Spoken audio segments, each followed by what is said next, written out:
आससाद महाकायम गृद्धम भीम पराक्रमम। पंचवटी में भगवान ने प्रवेश किया तो सबसे पहले गृद्धराज जटायु मिले। बड़े विशालकाय गृद्धराज।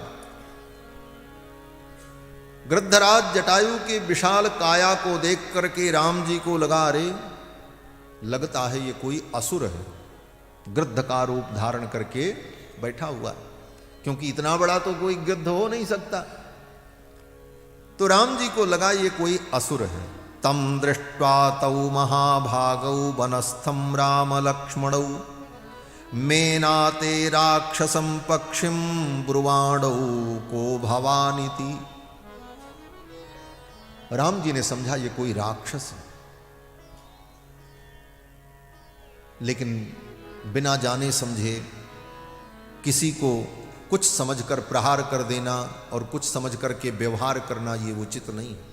पहले उसका परिचय प्राप्त करना चाहिए। राम जी ने पूछा, को भवानी थी, आप कौन है? और ज्यों ही राम जी ने पूछा को भवानी थी, तो गृद्धराज जटायु जब बोले तो उनकी वाणी इतनी मधुर थी।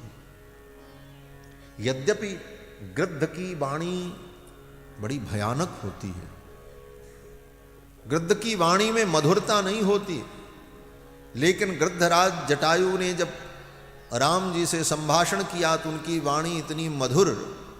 महर्षि वाल्मीकि कहते हैं कि ततो मधुरया वाचा, अत्यंत मधुर वाणी में, ततो मधुरया वाचा सौम्यया प्रीणयन्निव, अत्यंत सौम्य वाणी में और मधुर वाणी में प्रीणयन, मानो प्रेम की वर्षा करते हुए, रस वर्षण करते हुए गृद्धराज जटायु बोल रहे हैं।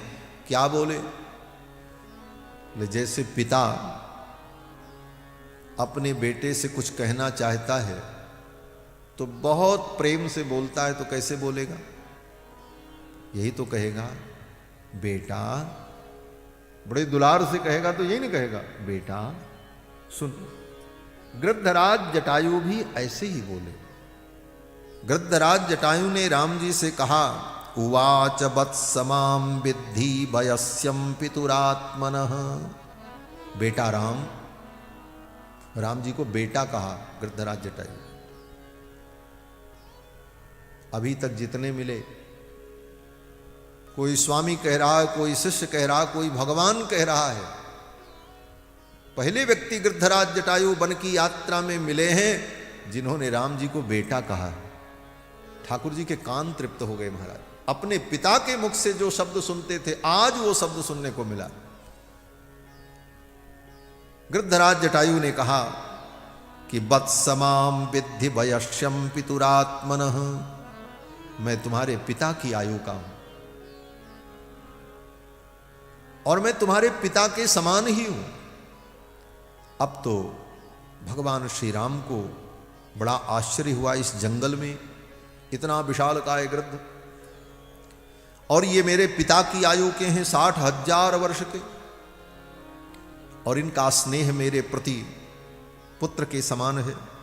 फिर तो राम जी ने सब कुछ पूछा, आप कौन हैं, हम आपका पूरा परिचय चाहते हैं। तब गृद्धराज जटायु ने अपना पूरा परिचय बताया। गृद्धराज जटायु ने कहा, मैं आपके पिता महाराज दशरथ का मित्र हूं, वो मेरे मित्र हैं और वो मुझे भाई तुल्य मानते हैं, इसलिए मैं तुम्हारे पिता के समान हूं। भगवान श्री राम ने कहा, मेरे पिताजी से आपकी मित्रता कैसे हुई? तब गृद्धराज जटायु ने सब कुछ बताया। गृद्धराज जटायु ने कहा कि मैं अरुण का पुत्र हूं, सूर्य भगवान के सारथी जो अरुण हैं, उन्हीं के पुत्र गृद्धराज जटायु और संपाति हैं। गृद्धराज जटायु ने कहा कि एक बार ज्योतिषियों ने कहा कि शनि ग्रह रोहिणी नक्षत्र में प्रवेश करने वाले, और शनि ग्रह ने अगर रोहिणी नक्षत्र में प्रवेश किया, ग्रह का रोहिणी नक्षत्र का भेद किया, तो भयंकर अकाल पड़ेगा, वर्षा नहीं होगी, प्रजा के लोग भूखों मरेंगे। तो महाराज श्री दशरथ ने कहा, अगर ऐसी बात है तो मैं शनि देवता को रोहिणी नक्षत्र में प्रवेश नहीं करने दूंगा। और दशरथ जी महाराज अपने रथ पर बैठकर धनुष बाण लेकर के शनि देवता से युद्ध करने के लिए,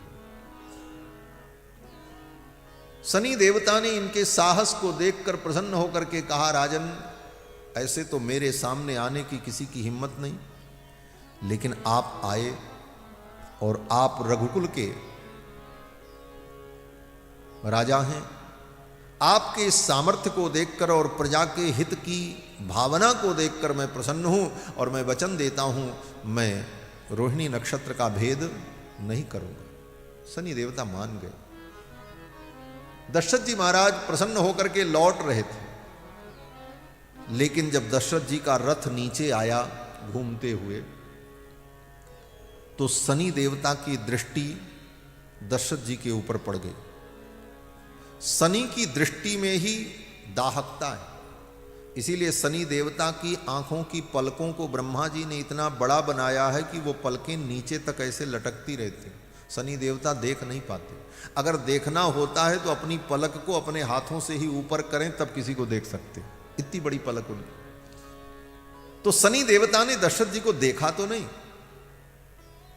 लेकिन जब दशरथ जी महाराज का रथ घूमते हुए शनि की कक्षा से नीचे आया, तो शनि के पलकों के नीचे से जो दृष्टि जा रही थी, उस दृष्टि का एक अंश दशरथ जी के ऊपर पड़ा और परिणाम यह हुआ कि दशरथ जी का रथ आकाश में ही भस्म हो गया, घोड़े भस्म हो गए।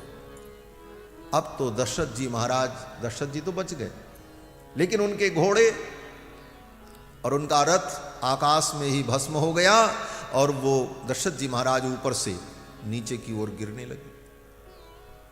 उसी समय गृद्धराज जटायु आकाश में विचरण कर रहे थे, उड़ रहे थे। गृद्धराज जटायु ने देखा, अरे ये तो अयोध्या के चक्रवर्ती सम्राट महाराज दशरथ हैं और ये भूमि की ओर आ रहे हैं। क्या हुआ? इनका रथ, इनके अश्व कुछ समझ पाते तब तक गृद्धराज जटायु ने सोचा इनकी रक्षा करनी चाहिए, और महाराज दशरथ ऊपर से नीचे की ओर गिरते हुए आ रहे थे। तब तक गृद्धराज जटायु उड़ते हुए गए और जाकर के अपनी पीठ पर उनको संभाल लिया और दशरथ जी को लेकर के अयोध्या आए। सरयू के तट पर उन्हें उतार दिया। दशरथ जी बड़े प्रसन्न हुए। दशरथ जी ने कहा, गृद्धराज आपने ऐसे संकट की घड़ी में मेरी सहायता की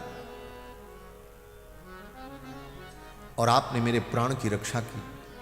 आप मेरे भ्राता हैं, आप मेरे मित्र हैं, ये मेरा राज्य आपका है, आप इसी अयोध्या में रहो।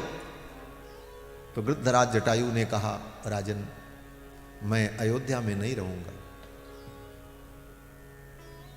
दशरथ जी ने कहा, क्यों?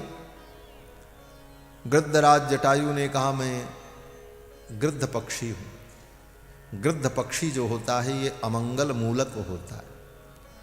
किसी के घर पर, किसी के छत पर अगर गृद्ध बैठ जाए तो गृद्ध शांति करनी पड़ती।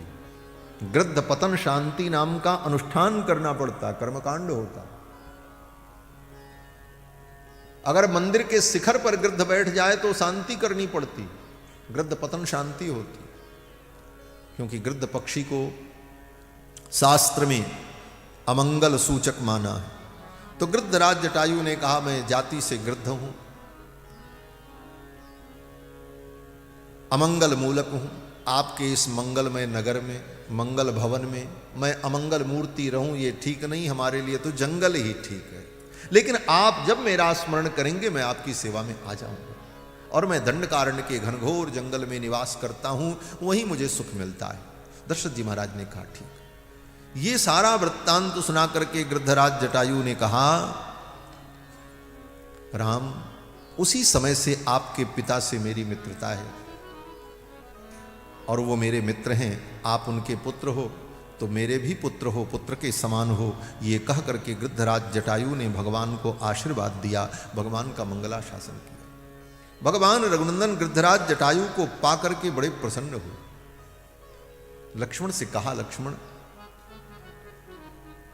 हमारे पिता चले गए थे, लेकिन आज गृद्धराज जटायु के रूप में हमें पिता प्राप्त हो गए। यही अनुभव किया है राम जी ने गृद्धराज जटायु को पाकर के। और गृद्धराज जटायु ने कहा, राम आप यहीं पंचवटी में निवास करो, गोदावरी के तट पर, और यहां वैदेही का मन लगेगा और यहां किसी प्रकार की कोई कठिनाई नहीं होगी। आप कहीं जाओगे, लक्ष्मण कहीं जाएंगे, और सीता कुटिया में अगर अकेले भी रहेंगी तो चिंता की कोई बात नहीं, मैं दूर से बैठे बैठे देखता रहूंगा और उनका संरक्षण करता रहूंगा। सीताम च तात रक्षिष्ये त्वयि आते स लक्ष्मण, तुम्हारे चले जाने के बाद, लक्ष्मण के जाने के बाद सीता अगर कुटी में अकेले भी रहेंगी तो मैं उनकी रक्षा करता रहूंगा। जटायु जी ने जब इस प्रकार कहा, भगवान श्री राम को बड़ी प्रसन्नता हुई। भगवान श्री राम ने यही अनुभव किया कि पितुर्हि शुश्राव सखित्वमात्मवान जटायुषा संकथितम पुनः पुनः। जटायु जी के द्वारा दशरथ जी के साथ जो मित्रता है, सख्य है, इन सारे वृत्तांत को सुनकर के राम जी को बड़ा सुख मिला, बड़े प्रसन्न हुए। लक्ष्मण से कहा, लक्ष्मण हम लोग यहीं रहेंगे। और गोदावरी के तट पर आए तो भगवान ने लक्ष्मण से कहा, लक्ष्मण अब देखो यहां गोदावरी के तट पर कौन सा स्थान अच्छा है जहां पर कुटी बनाई जाए। तादृशो दृश्यताम देशः, ऐसे स्थान का चयन करो जहां पर कुटी बनाई जाए। राम जी ने जब लक्ष्मण जी से कहा तो लक्ष्मण जी ने भगवान को प्रणाम किया और कहा, प्रभु मैं कैसे बताऊं कि किस स्थान पर कुटी बनाना है, ये आप मुझसे न पूछें, आप स्वयं निर्णय करके बता दें कि हमें कहां कुटी बनानी है। हम तो सेवक हैं, सेवक को अपनी रुचि प्रकट करने का अधिकार नहीं होता है। लक्ष्मण जी ने यही कहा, परवान अस्मि काकुस्थ त्वयि वर्ष शतम स्थिते।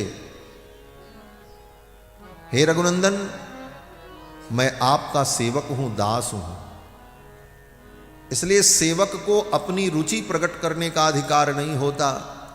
स्वयं तु रुचिरे देशे क्रियताम इति माम बद। लक्ष्मण जी कहते हैं, आपकी रुचि जो हो आप हमको बताओ। स्वयं तु रुचिरे देशे क्रियताम इति माम बद। आप कहिए कि लक्ष्मण तुम यहां पर कुटी बनाओ, ये अच्छा है, आपको आज्ञा देनी चाहिए। हमारी रुचि तो कोई नहीं है, हमारी रुचि का कोई मूल्य नहीं। इस प्रकार जब लक्ष्मण जी ने कहा तो भगवान बड़े प्रसन्न हुए लक्ष्मण की इस समर्पण भक्ति को देखकर। ऐसा सेवक कहां मिलेगा मां। लक्ष्मण जी कहते, मैं आपका सेवक केवल 14 वर्ष के लिए नहीं हूं कि आप वन की यात्रा में आए हैं तो आपकी सहानुभूति में मैं आपका सेवक बन करके आया हूं। परवान अस्मि, मैं तो आपका दास हूं। और कितने दिनों के लिए? बोले त्वयि वर्ष शतम स्थिते, आप सैकड़ों वर्ष तक इस धरा मंडल पर रहो, मैं आपकी सेवा ही करूंगा और दूसरा मेरा कोई कर्तव्य नहीं। ये लक्ष्मण जी का समर्पण भाव है। अब भगवान श्री राम ने देखा कि कहां पर कुटी बनाई जाए, तो वहीं पर एक सरोवर था, गोदावरी के तट पर ही थोड़ी दूर पर, और वहां कमल के पुष्प खिले हुए थे। तो भगवान ने कहा, यह स्थान ठीक है। अदूरे दृश्यते रम्या पद्मिनी पद्मशोभिता। कमल से सुशोभित ये जो सरोवर है, यहीं पर कुटिया बनाई जाए। राम जी को वो स्थान प्रिय लगा।